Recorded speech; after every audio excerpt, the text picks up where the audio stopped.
All right, welcome to Dynamics. We're here in chapter 15 and we're getting into some exciting ideas. Another opportunity for making simpler methods of relating forces and velocities. Right? We looked at methods in chapter 14, which allowed us to really simplify things if we didn't need to go the acceleration route. Um, Definitely, if we could, condense that into just kinetic and potential energies. And with this system of impulse and momentum, we're going to explore another type of simplification that works really well for some instances. And so when we're talking about momentum, right, you think about something that's moving, it has a certain amount of momentum, especially the bigger it is, right? The more mass that thing has and the faster it's moving, the bigger its momentum is. And that's exactly what we'll see mathematically here today. And you can change something's momentum by applying a force to it, and the amount of time that that force is applied for changes how much momentum it can change, right? And so an example could be if we really wanted to change a dent on a metal body, you could hit it with a sudden force, right? And that would be more likely than if we were to apply the same amount of force, but applied very slowly over a long period, right? And the opposite is what we try to do when we make something like an egg protection device, right? You've probably done that back in physics in elementary school or something. You make a device that you want it to crumple as much as possible, which extends that amount of time during which the force is being applied, right? So the more you can spread that out, the less that force is imparted to the egg in this case, right?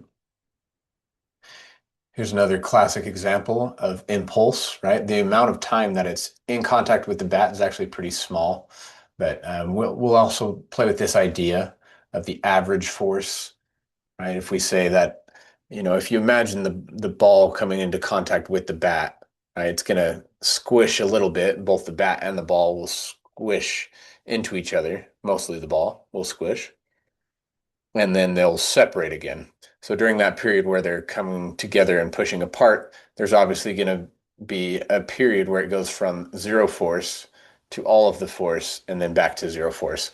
And so we'll consider it just an average force imparted during that period of contact. So is it a vector? Does it matter what the directions are? And we'll play with some of those ideas. Yeah, it does matter if this is coming in at some angle, right? And then the bat hits it at a certain angle, that's going to change the way that the ball moves as well, right? Depending on both of their speed, the ball, the bat, both of their mass, the ball, the bat. And so we can actually predict where things are going to move after an impact. And that's going to be a really cool part of this chapter. Here's another impulse, right? You hit it with a certain mass. This has a certain mass with friction forces from the ground and such. And so we could say it imparts an impulse, which would be a force times that amount of time of the impact that we've been talking about as it drives it. So if we know the initial speed of the hammer, for example, and we know that this is at rest sitting on the ground, and if we could maybe with a video, right, time that impact, the amount of time when they're in contact with each other, we could figure out what the force is delivered to the stake, right? And if that was a very short amount of time, then that force would have to be very large, if it's doing the same amount of momentum changing as if it were spread out over a long period of time. Okay, so let's come up with an equation to be able to play with this. And so we're going to introduce the term mass times velocity. That is going to be our momentum term. And so like we were saying at the beginning, right, intuitively we think the bigger the thing, the faster it's going, the more momentum it has. And that's exactly what we see here mathematically, right? A mass times a velocity is a momentum.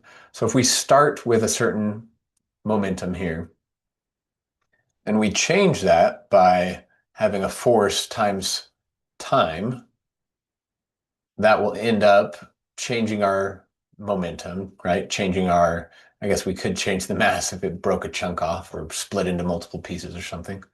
But most often that's going to change the velocity of that object. So a force times time, that's the impulse term there in the middle. And that's what changes your momentum. Okay. And now this is set up as an integral. But really, what we're going to do is we're going to say we don't need to sum up all of those incrementally increasing forces as it goes from no contact to full contact and then back to no contact as the two objects collide and then separate again. We're just gonna assume an average impulse, right? So we won't care about all of these tiny slices of force times time added all together like an integral would do. We're just going to say the average force times the total amount of time in which they collided. So with that, we could come up with directions, right? If things are colliding, say at angles, they're going to bounce back at angles, right? So that matters, whether their momentum is in a certain direction or another direction. So we can split our momentum equation into an x, y, and z. No mysteries there. But what that allows us to do is, yeah, to break our velocity into components and then see what our final velocity does, what its components would be, which directions the objects move after an impulse acts on it.